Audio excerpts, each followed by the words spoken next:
In 2023, the Rennsport reunion will be back. It'll be Rennsport Reunion 7, and we're gonna create a series recognizing vehicles, the road to Rennsport, and we're gonna start it off with this 914.6 GT. Be sure to log into your YouTube account, subscribe to our channel, and turn on notifications so you don't miss a video. Best of all, it's free to do so. In 1969, Porsche released a vehicle known as a 914. It had a pretty humble start. A 914 with a 1.7 engine. I love 914s. I have one personally, although it's in mini pieces. Hopefully it'll be together. But many 914 enthusiasts love this car. This is actually a 914.6, a 6-cylinder version of the 914. I'm here at Speed Motors. Bob Miller, come on in. Thank you for sharing this car to start the video with. Before we get into that special car that we see right there, share with us this car and what it means as a 914 and as probably to most people the ultimate 914. It's true, Vu. The world found the 914.6 in 1970. There were about 3,350 of these made. It used a Porsche factory 2-liter T engine, so it put out 110 horsepower, weighed just over 2,100 pounds. So all of a sudden, you had a car that, from a handling standpoint, and a little bit close to power to weight standpoint, could almost keep up with a 911. Now what people forget is the platform of this car is probably the truest to Porsche number 1, being mid-engined and, you know, front trunk, rear trunk. I mean, it's closest to number 1, and then fast forward to modern times, right, close to the Cayman and the Boxster, yeah, right? I mean, imagine. Back in 1967, when this whole project was conceived between Porsche and Volkswagen, they created a car that couldn't be like anything else either manufacturer had. It had to be completely different from the 911 and stand out, but it also had to be a Porsche when Porsche manufactured its side of the 914 project. So here you have a car that has basically the same drag ratio as a 911 with almost a perfect weight balance, 50-50, front to rear. And as you said, you go all the way fast forward to a Cayman, it makes you feel like Michael Schumacher. Right, exactly. And one thing is, you know, I've been fortunate enough to drive other 914s where actually the track of a 914 is wider than a 911. Yeah, it's incredible. If you put one of these on a rack where you're doing some alignment, you have to adjust everything because poof, the car is larger. So lower, wider, more power, that's the perfect equation for a fun car to drive. It's true, and people had a ball with these things. They built over 120,000 914s over the entire run. But then, of course, with Porsche, they're always thinking about racing. And so from the 914.6, we evolve into where we're going today and on the road to Rennsport. Might I say that was a perfect segue to today's topic. Now look at this beautiful 914.6 GT. Whew. How many of these were ever made and why were they made? Well, there's a whole grouping of categories of 914.6 GTs. And the factory itself, we'll start there. The factory built and raced 14 of these cars. They entered Le Mans, they entered Monte Carlo, they did rallies. All these cars were factory built and factory maintained and factory sponsored. So those 14 are exceedingly special. Once the rest of the world saw these cars, they said, hey, wait a minute, I think we want one of these. And then what the factory did is they built 41 of 914.6s with different configurations. 26 of those were full factory GTs, just like this. Another 14 were sent out with what's called the M471 package. And that's the GT look-alike, but it's not quite a GT. So doesn't have really the brakes in the engine and all that stuff. Okay, so like a M491 vehicle, which I'm very familiar with. There you so go. it was like a 914.6 underpinning, but with the flares and the body look. That's exactly right. The weird thing is the M491 package with the 914.6 GT was actually the race package. And that was, okay, we're going to build this car specifically to race. You can race road racing or rally. And so Porsche would put different accoutrements on those chassis themselves. So the 914.6 GT, exceedingly rare, but also a little bit convoluted. Well, what's a real GT? What isn't a real GT? Then you get even more convoluted. Between 71, 70, and 72, Porsche shipped out all kinds of packages to 14 other groups, either dealers or privateers, and they assembled and created 914.6 GTs, not factory. But are those considered? Those aren't factory. No, they're not factory, but they're considered real GTs. Okay. So the real question is, those 14 M471s, did they turn into real GTs, or did they just stay the look-alike? Don't know. So for those of you that are paying attention, this is 1970. This is also 1970. So the race department already jumped on the opportunity to take a street platform and go racing with it at the same time it was debuting. Yeah, think about it. It's Porsche. They're always thinking about racing. They're always thinking about making their cars better through racing. This chassis, this design, again, came in first in class in 1970 at 24 Hours of Le Mans. Amazing. Now, even to the untrained eye, the presence of this car has to you get drawn into the fenders first and foremost. Now, a real 914.6 GT, there's a lot of kits out there that I believe that make these in fiberglass that you could retrofit to a 914, but the originals are steel. They're steel. The GT package included a number of things. Let's just start with the visuals. The GT front and rear fenders were flared with steel flares. They extended exactly 2 inches from the homologated chassis. That was the regulation. What Porsche then did is they lightened the car, and we've talked before about lightening, power to weight. So Porsche used fiberglass for the hood, fiberglass for the rear deck, fiberglass for the front bumper, fiberglass for the rockers. That lightened the car, but Porsche didn't stop there. Basically, with both of these lids, they made the deck lid so thin that they had to actually strengthen the lid itself with balsa wood, which they integrated into the weave. And you can see that with this particular model. But we'll get to that later. Essentially, visually, those were the things that separated the 914.6 GT from this beautiful 914.6. When we continue throughout the body itself, you notice an integrated roll cage. You notice completely different wheel sizes. There's Fuchs up front and mini lights in the back.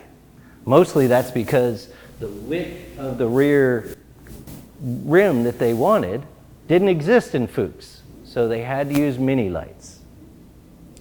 You also see various different items for safety. There are latches in the back to hold this deck lid down. There are 4 pins up front to hold that deck lid down.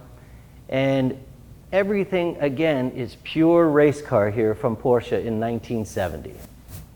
So what's interesting is certainly fiberglass technology existed back then, and they made all the lightweight pieces for the trunk lids and the side.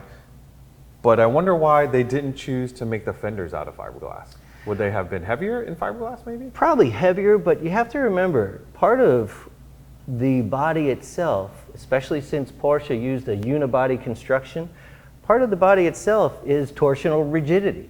So if things are steel and they're welded, those add to the stability and the strength of that chassis. One of the things you always want with a race car and a race chassis is a structure that really doesn't move much, as strong as it can be. So I think we need to take a look at the details under the hood, then under inside, and then under the rear hatch area where the engine resides. Okay, first we're going to start with the front deck lid. Now it's pinned, Now, as we're going through this, you're just looking at all the different things they did to save weight, right? So instead of having some hinge system with springs and such, it's just pinned down. Right. It's pinned. That's also, from a safety standpoint, the safest you can get. You can see these 4 points. If air is getting under this deck lid, it's going to pull on these points. So Porsche put 4 spots to securely hold the deck lid. Raising this up. Can I feel how light it is? Yeah, sure. Oh yeah, it's light. It is light. And then look at this very simple way to keep the hood open. And I can tell someone probably didn't know what they were doing and pushed down and bent it at some point. Yeah, I think so. But when you open this, obviously the thing that jumps out at you is this huge fuel tank. Huge fuel tank. With the GT models, you got a 100-liter fuel tank. So this car is ready to run long-distance races. You don't fill it all the way, you run a short sprint. But the capability is here.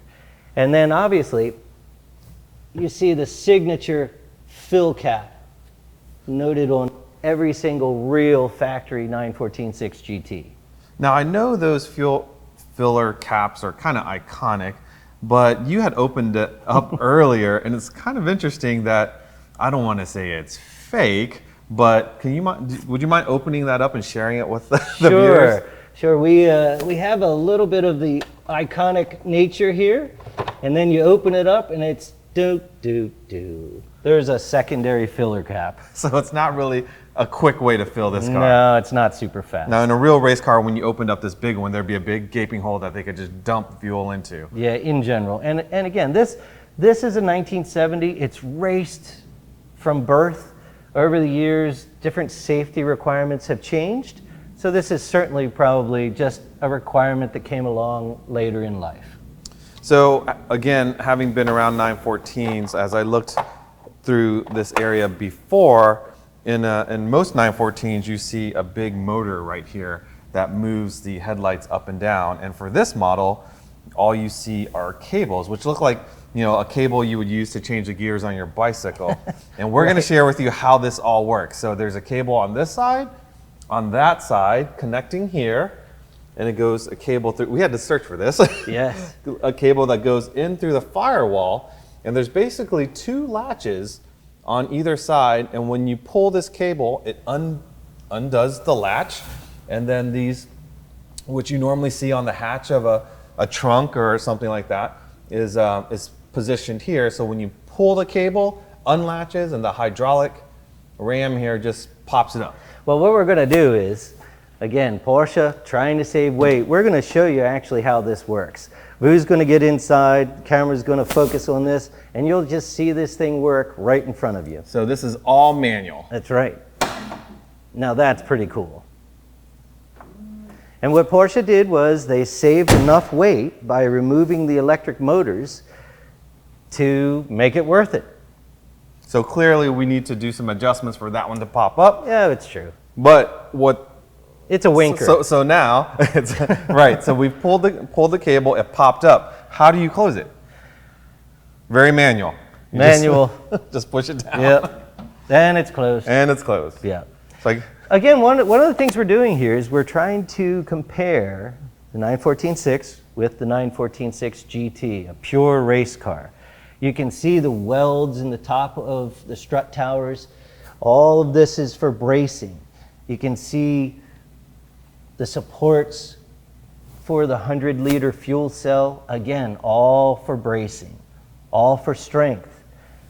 Up front, you have a cutout in the front bumper that allows for a massive oil cooler. We see this here with the cover that essentially directs the air from the bumper down underneath the car. and you also can't help notice that IV bag that's posted on the side there. Now we followed those lines, and what looks to be that would be windshield washer fluid, but it also has the windshield washer fluid tank at the top. So because it's a race car, it looks like it's like a redundancy system where that side bag comes to this electric pump here and actually has an independent sprayer nozzle in addition to the factory nozzle. Well, what you have here actually is pretty interesting, and it's very particular to racing. The IV bag, as you call it, is a anti-oil solution, because a lot of times when you're racing, if somebody is spraying oil in front of you, it gets all over your windshield and now you can't see a darn thing. That's why this is such a different color than our other container up top. The top is just standard wiper fluid. This is anti-oil, and it's on a totally separate system. That makes sense. Yeah. It really does. You and I were looking at that, and I thought about it. Why do you need two different washers? Well, because you're going to activate one and not the other. Now this cross brace here, that is also unique to this vehicle. It is. Again, Much more heavy duty compared to... Very heavy duty. Again, torsional rigidity for the chassis. Always Porsche is looking for strength and stability of that chassis. Now this crossover piece is also interesting. Probably just a vent tube from one to the other, Okay. especially if you're running super high on the volume of fuel. It looks as if the tank has some ribbing in it to try to keep the sloshing and the lack of fuel to a minimum. But now we've taken a look up front. Let's move into the cockpit and talk about the 914 6GT and a pure race car and what it's like in 1970 to be inside. So opening the door doesn't feel so different from a standard 914. The door panels are obviously much simpler with no pockets or anything like that, but it's fairly standard. Sort of, but remember, this is 1970, so the 1973 Carrera RS has not yet come out. And if you look at these door panels, these are classic for a Carrera RS lightweight. Super lightweight panels, a drawstring made out of leather instead of some type of handle, and a small plastic handle to pull the door shut. Immediately when you look inside, you also notice this nice lightweight carpet that's fitted very well. Yeah, I can't tell you 100% if every 914 6GT came with this wonderful carpet, but I can tell you it looks pretty good. It looks really nice. And how about these seats? Is this what was issued by the factory? Yeah, classic sort of early race seat of its generation. You can see standard gearbox configuration for a 914, which is a dog leg down to the left first, and then an H pattern second through fifth. Remember, 5 gears in the 914 were standard, which is pretty impressive. Now, what transmission would that have been in aside from this car? What Porsche used, since it was looking at a mid-engine design, was essentially the same transmission it utilized in the 904 and the 906. It rebadged the unit, but essentially the same configuration. So again, the 914, from its humble beginnings, had race blood all the way through it, all the way from the start. So this roll cage that's in here, is this what originally came with it? Because it looks, to me it looks fairly modern with how complex it is. This part of the cage is absolutely part of the 914 6GT package. Integrated, part of the homologation, etc. What we really don't know 100% is whether or not the cage extensions back into the trunk area I see. are actually part of that package. These back here. Yes. Okay. So for those of you that are watching, maybe you know, is this extension originally that came with the car? Because it looks very factory done, but we're not exactly sure. Just look at these, how it's integrated into this deck lid. Like that looks pretty factory, but we're not sure. So if you know, comment below. This is also a Lexan window, which we think most of these came with glass. So yeah, pretty interesting. Remember, back in 1970, 1969, sometimes there's limited information. So one of the things we don't want to do is tell you something absolute when we're not quite sure. So what we can do is we can show you. And if there's some expert, please write on in. We'd love to hear from you. So this is a silly question.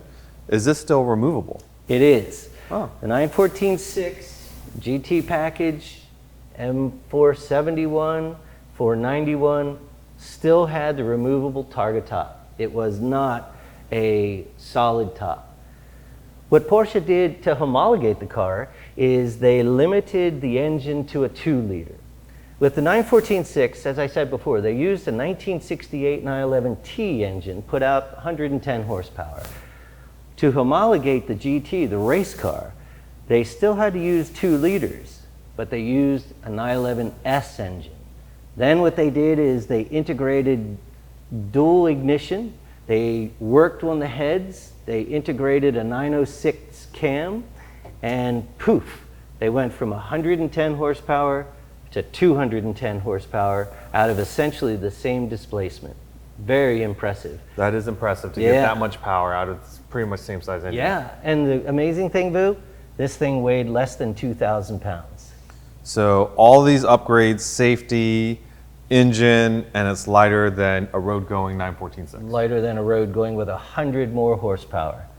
Once again, for those of you that are familiar with 914s, this pop-up cable usually is on the inside, but being a race car and mechanics need to jump on it, it's nice and convenient right here. Sure. Everything is thought about by Porsche. How do we service it? How do we maintain everything? How do we quick change things? Of course, they don't want anything to break, but it is a mechanical device. So talk a little bit about the induction for this car compared to a road-going car. Well, basically, because of the engine design, Porsche was limited to carburetors. And mechanical fuel injection hadn't come out for the street cars quite yet. It waited until 1969 with the 911S and the 911E.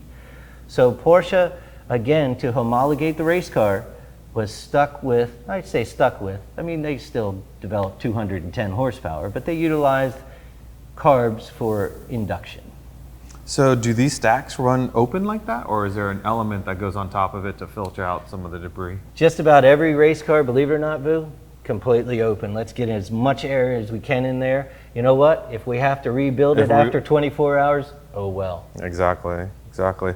Well, whether or not this is factory, the way they've cut around the bars, the way they've integrated into this piece here, I mean, it's factory-like to me. Yeah, everything screams of factory, but we can't tell you 100%, so we're going to leave it there. Now, you talked about these latches here to keep this down, also very light. Just open it up here. So the rear deck lid as well, fiberglass. Porsche made it so thin again, they had to use balsa wood to strengthen it. But when you look at the integration of the fiberglass supports, it's so perfect, it makes you think this is factory. When you open this up earlier, your eyes directly go to these sway bars. These sway bars are above the axle. Usually you see them underneath of a car. I'm thinking this is a later addition? Yeah, this is a completely different design. Through the body, infinitely adjustable sway bar system. This was not standard to the 914.6, but I gotta say, very cool. It's pretty slick, and from, I mean, you know, from the racing standpoint, you could drive and feel if you wanted to be stiffer or looser, you could just pop your trunk and make an adjustment way easier than doing it from underneath the car. Oh yeah, yeah. This had to help racing and the engineers and the mechanics get to this in a jiffy. You talked about the gearbox in this car. Is the gear set for this car different? Is it shorter? Is it longer? Well, the 491, which is essentially the race car, that could be used for either road racing or rally racing. And Porsche would do different things for different uses. So the answer is there a specific gear set? Probably not. If you're running a long race, probably a different top end, 5th and 4th and maybe 3rd. If you're running a real short race with short corners, etc., I'm sure you could make everything shorter. So let's talk suspension and brakes. Even with the 914's introduction, it was innovative for its time. Yeah, very innovative, Vu. What they did is they basically yanked the front suspension design from a 911 and integrated that into the 914, both 914 and the 914.6 and the 914.6 So this GT. is a torsion bar set up in the front. It's torsion bar, McPherson strut, rack and pinion steering, just like a 911. But then, moving to the rear suspension, Porsche upgraded everything. In the back of the 914, they used a trailing arm, a shock, and a coilover system. That's more advanced than the 911 and more advanced than the 911 all the way up to the 964 series. So very modern suspension in the rear. Extremely modern, and again, relegated to the 914. Now let's talk about the brakes. Are the brakes on, what's the difference between this one and the road-going 914? Up front, the 914 used 908 brakes. But again, the 914 itself, even as a production car, had all four corners as disc brakes. That's super advanced for its time. And I think even Porsche, for later models like the 924 and such, they kind of went backwards in a lot of ways. Yeah, they go backwards to rear drums. In a car with a front engine, remember about 70–75% of your braking is up front. So probably Porsche with the 924 did that for a cost savings.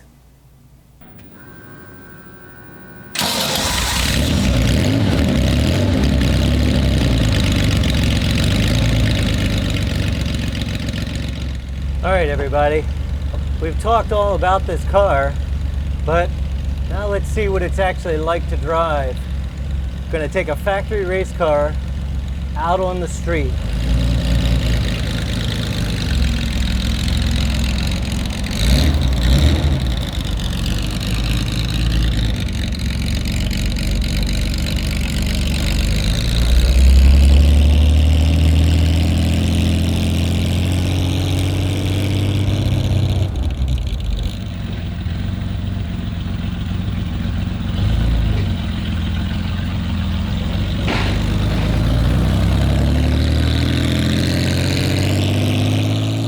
Factory race car, any race car for that matter, you always want to let the car warm up, get that oil temperature up, everything beginning to expand, do its thing.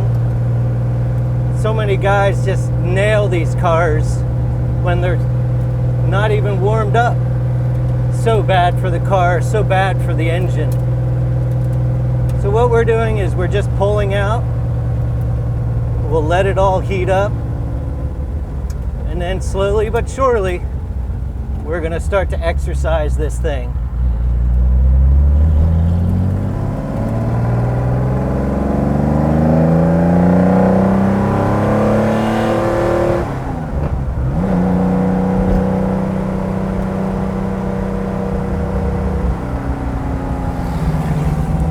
Trash truck trying to take us out.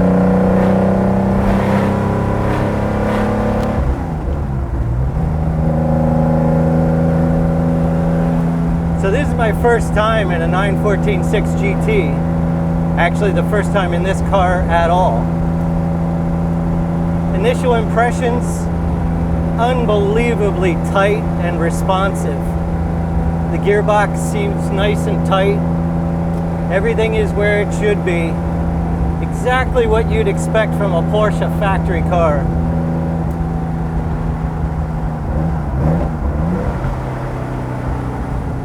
I talked about this, but the gearbox is essentially a 904, 906 design. That means off to the left is a dog leg, but then once you're out of the dog leg, you're in an H pattern.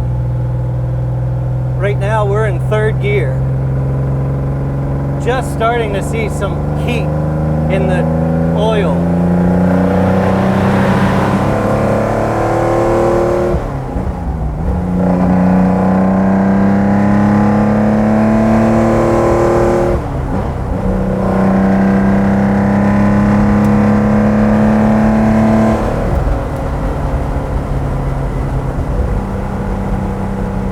So far, we've only gone about 4,500 RPM.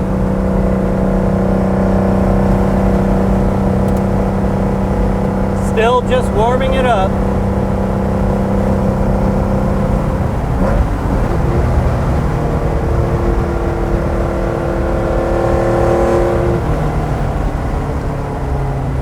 Warm up the brakes as well. We're about almost 80 degrees C. Remember, the other thing you're warming up are the tires. got a real tight limited slip here. You can feel it sort of chunking a little.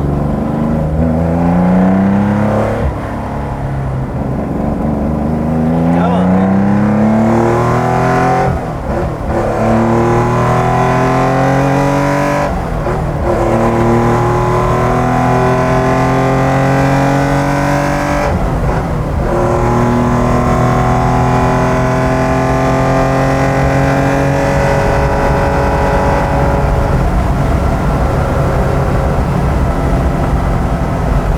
She's starting to wake up. About 5,000 RPM.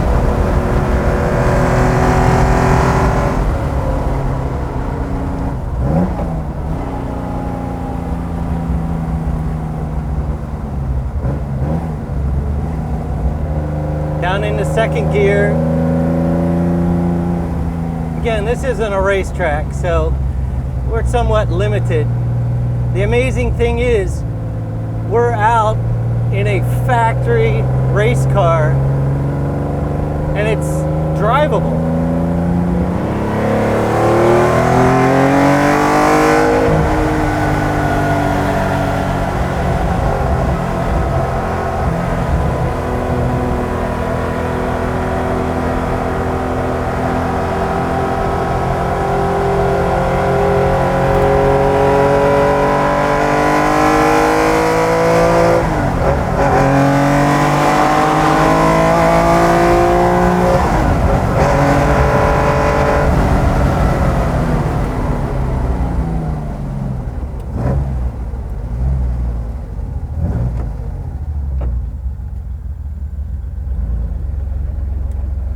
Okay, that's pretty badass. This thing is absolutely amazing. Incredible acceleration. Very, very, very stable. I really didn't throw it around in any turns yet, as you can tell. And that's probably better served for a racetrack.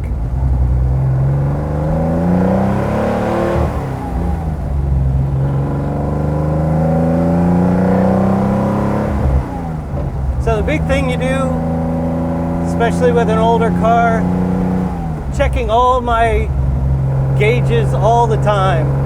Mostly oil pressure, oil temperature. Oil temperature stayed right at 80 degrees centigrade, which is fine. Oil pressure is raising up about 10 psi or so per 1,000, which is right where you want the engine to be. Didn't even really get anywhere close to redline, but an amazing car. What I'd love to do is take it out on the racetrack. It's like having a stallion that you can only go around a round circle horse track. Anyway, factory race car on the road to Rennsport. You can imagine these cars running at Laguna Seca as fast as they could go, with incredible drivers like Patrick Long, Derek Bell, Brian Redmond. Who knows? Maybe we'll get an invite. All right, everybody. Thanks for joining us. Till next time on the road to Rennsport, this is a factory 914.6 GT.